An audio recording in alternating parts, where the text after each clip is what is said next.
All right, things are starting to warm up a little bit. We're going to be looking for some trout to start hanging on the different rock formations down in Baffin Bay. We're going to start right here. We're going to be looking at this area along right here, which is called the Wall of Rocks, out to the Point of Rocks right here. That whole area there, depending on the wind, is depending on which side of that you're going to fish.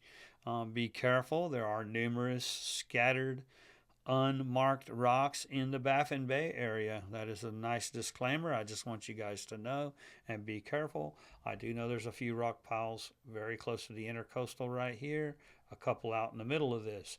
So just be careful in this whole area.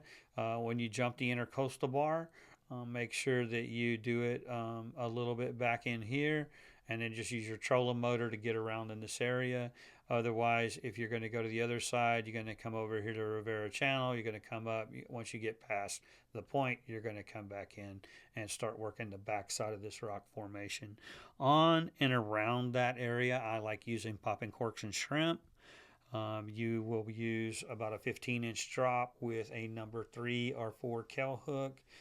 You may want to put a pinch weight on it if the wind's blowing real bad to keep the shrimp down, but you're going to be fishing right up to those rock formations, and you're going to be looking for trout, redfish, and black drum. This is the time of year they all start getting back around the rocks. They're coming off those mud flats. A lot of the bait's hiding inside of the rocks, and so they're in there doing their deal. We're going to also be looking across this way, all along this area right here of this rock formation. Also, the same thing if you're not familiar with it. Once you come in, let's go ahead and shut down.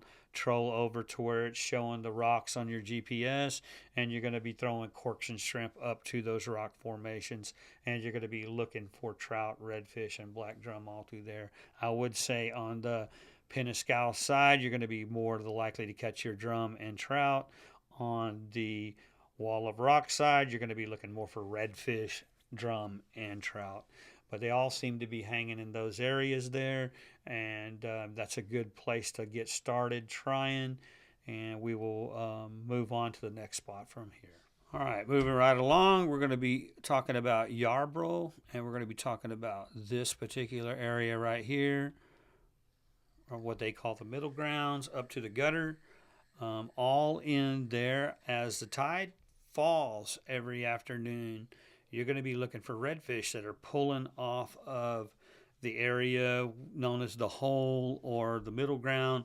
They're going to be coming off and hanging on these drops right here. If you can get some cut bait and it's a southeast wind and you can set up on this sand and throw off the drops like that with some cut bait, you ought to do really well on redfish. There are some rocks right around here, so let's be careful around those rocks. You can fish the backside of them.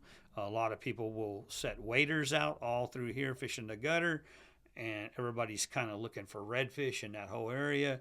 But don't be surprised if you don't catch a really nice trout and or a really nice flounder in there, because those drops along there are really known for their flounder activity, and of course trophy trout anywhere around Baffin can always be had. The next thing we're going to talk about is out here.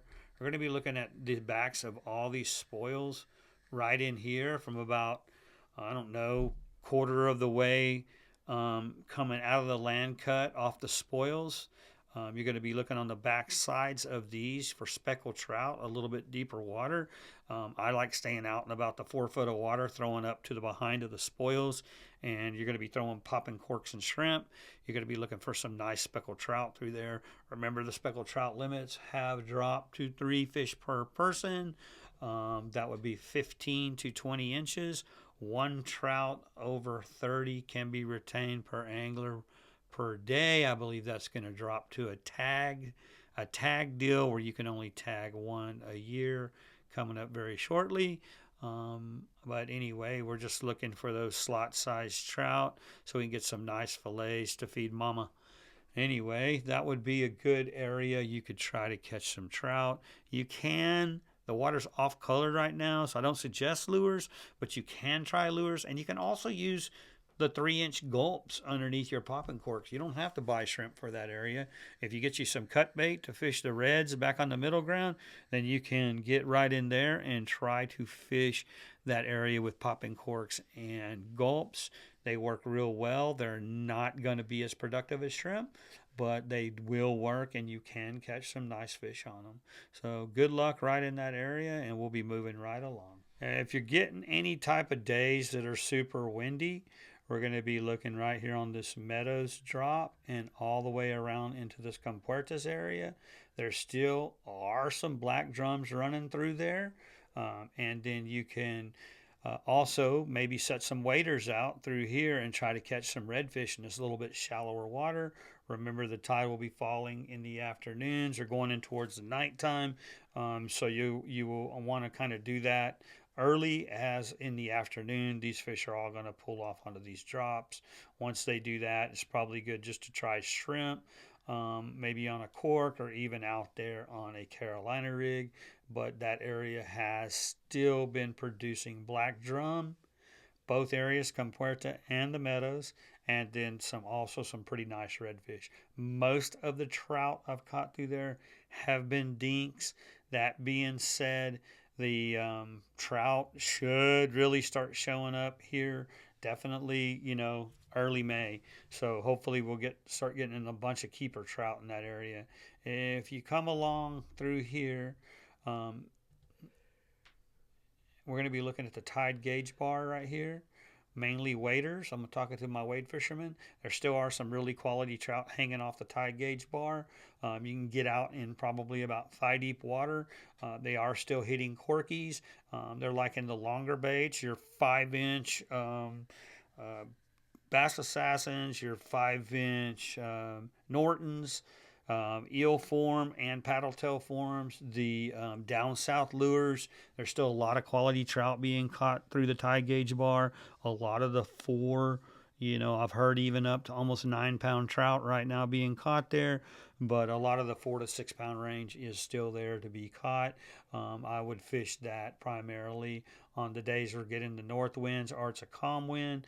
Otherwise, if you have a big southeast wind, back over here on Black's Bluff in this area, right through here, you could be looking for either out deep, fishing where the deep water meets the rocks, for speckled trout using popping corks and shrimp, or you can come back further in through the rocks in towards, you can get off in knee deep or waist deep water and walk through there, throwing your lures looking for trout and some really nice redfish right in there right now.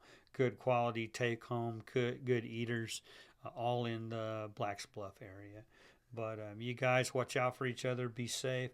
Y'all have another great week of fishing, and we'll catch you next time on Texas Fishing Tips. This is Paul Brawley with Fish Finder Guide Service.